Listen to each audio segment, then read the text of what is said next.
Saudara-saudara, ketika kita mau memberi, sesungguhnya kita akan mendapat.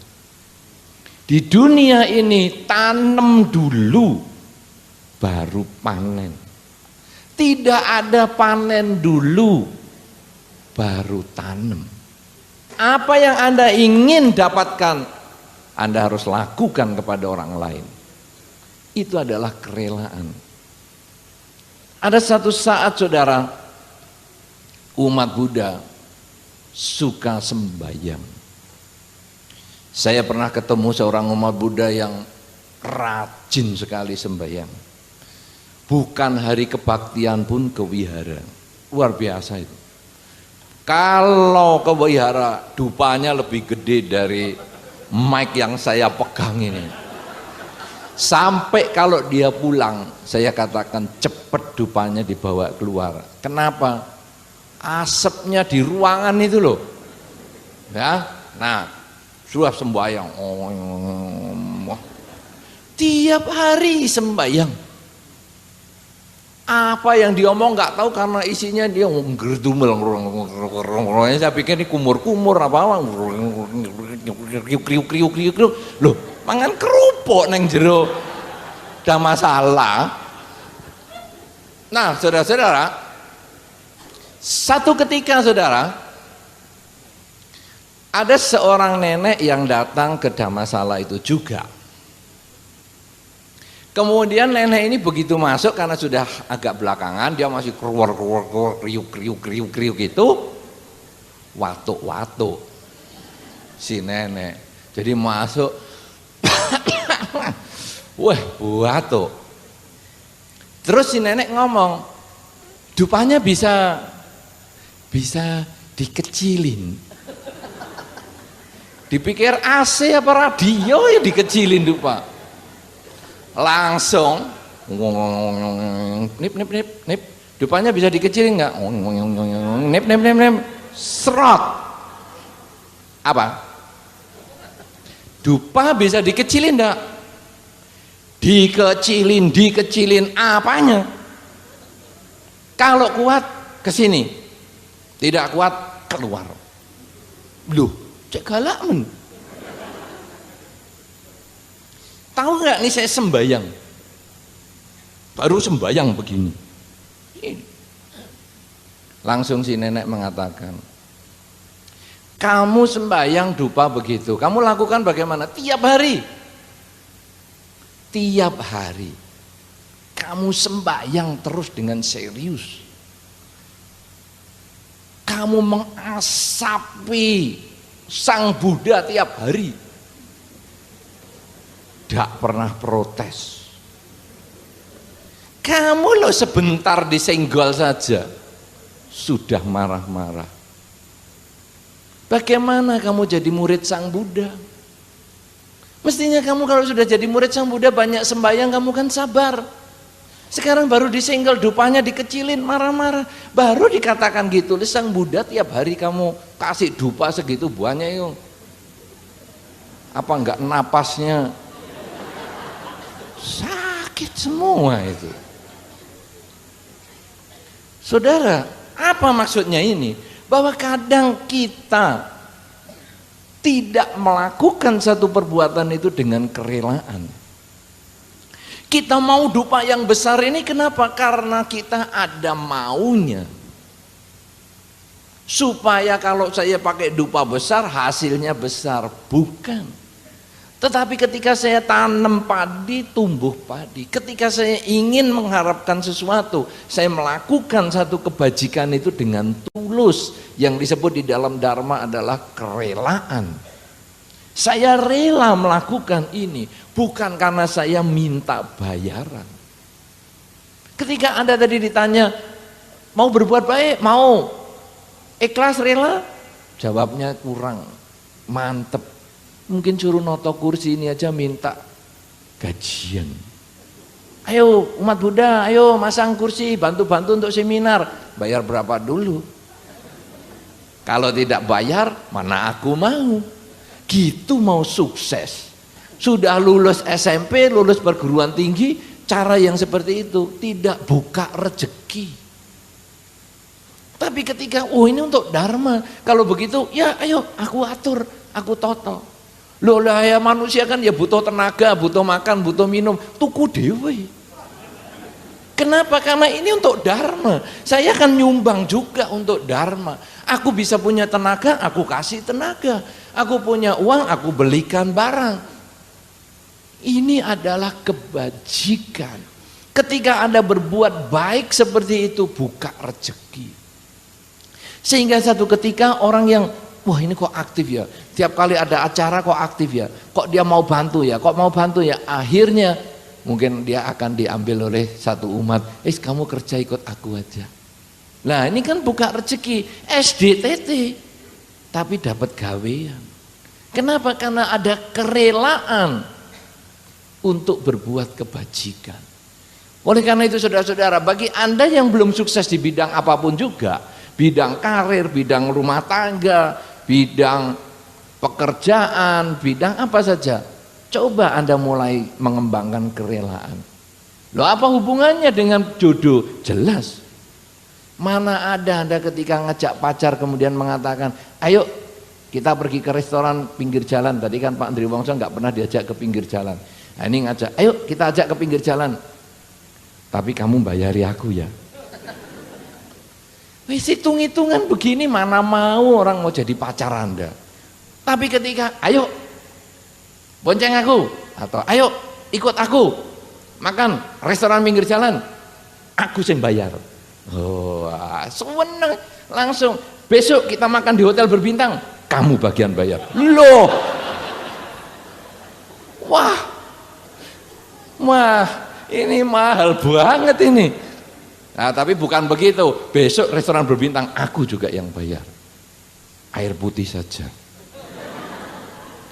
Saudara-saudara, kerelaan mau berbagi itu adalah syarat untuk buka rezeki. Setiap kali Anda ada kesulitan apapun juga, atau ketika Anda bertemu dengan siapapun juga, cobalah Anda mengatakan, apa yang bisa saya bantu? Itu tandanya Anda mau buka rezeki. Yang pertama adalah kerelaan. Makanya apa yang Anda punya, tenaga, ucapan, pikiran, berikan untuk kebahagiaan makhluk lain. Berikan kebahagiaan untuk lingkungan Anda. Yang kedua, di dalam dhamma untuk buka rezeki itu ada juga istilahnya menggunakan jubah, pabaja. Itu prakteknya banyak loh. Orang ikut pabaja sama Nera 2 minggu langsung banyak yang bisa mendapat manfaat. Merelakan rambut 2 minggu, pakai jubah. Coba di sini siapa yang sudah pernah jadi sama Nera 2 minggu? 1 orang saja. Makanya 1 orang ini yang sukses. Coba lihat bodinya saja sudah kelihatan sukses. Wah, luar biasa. Iya. Lah yang lain-lain belum sukses. Menggunakan jubah itu kadang di dalam beberapa tempat, dalam negara-negara Buddhis, kadang ada semacam tradisi. Ketika orang sedang susah dan lain sebagainya, gimana? Mau dikias apa nih? Diciswa apa? Coba kamu latihan jadi sama Nera 2 minggu. Akhirnya bisa sukses loh. Nah, saudara, tapi kalau latihan jadi sama Nera kan gundul, bante, gimana? Oke, kalau begitu penggunaan jubah itu dalam arti simbolik. Tidak perlu masuk ke wihara jadi biku atau sama Nera. Apa maksudnya? Rambut digundul. Berarti kita harus siap ketika rambut kita memutih. Sudahkah saya menjadi orang yang lebih baik? Sudahkah saya menjadi orang yang bijaksana? Ketika Anda merenungkan seperti itu, Anda sesungguhnya sudah menjadi seorang samanera di rumah. Tanpa harus cukur, tanpa harus menggunakan jubah. Ketika baju Anda untuk bepergian masih pakai baju yang lama, dan kemudian Anda rela, ikhlas menerima bahwa memang saya tidak perlu membeli jubah yang baru, tidak perlu menyiapkan baju yang baru. pada saat itu Anda punya keikhlasan untuk menerima kenyataan. Itu yang membuka rezeki. Biku menggunakan jubah kemana-mana. Ketika Anda bisa punya baju 5 setel, 10 setel, itu sesungguhnya Anda mulai buka baju. Anda menerima kenyataan. Buka baju, kemudian ya punyaku ya ini. Sudah tidak perlu beli yang baru lagi. Karena aku bisa membedakan keinginan dan kebutuhan. Orang yang tidak bisa sukses kadang hanya karena memburu keinginan, tidak ingat apa yang sesungguhnya dibutuhkan dalam kehidupan ini. Nah, saudara-saudara, ini adalah tentang jubah. Demikian pula makanan. Makanan seorang biku hanya sekali atau 2 kali dalam sehari. Pagi dan siang sebelum jam 12. Apa maksudnya di dalam kehidupan Anda sehari-hari?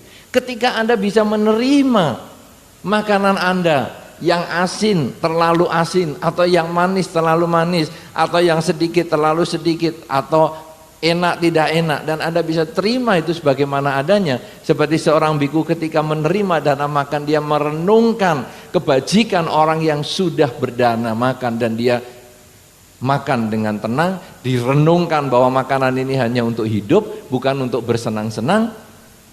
Maka ketika Anda melakukan itu di rumah, Anda tidak gampang mengeluh. Kenapa ya makanan kok nggak enak terus? Anda lebih bisa menerima sebagai kenyataan, maka Anda sesungguhnya itu juga buka rezeki. Makanan, pakaian, kemudian tempat tinggal. Seorang biku tinggal di bawah pohon, ya, atau di goa-goa. Lo wihara di Balairejo di mana itu bagaimana? Itu titipan.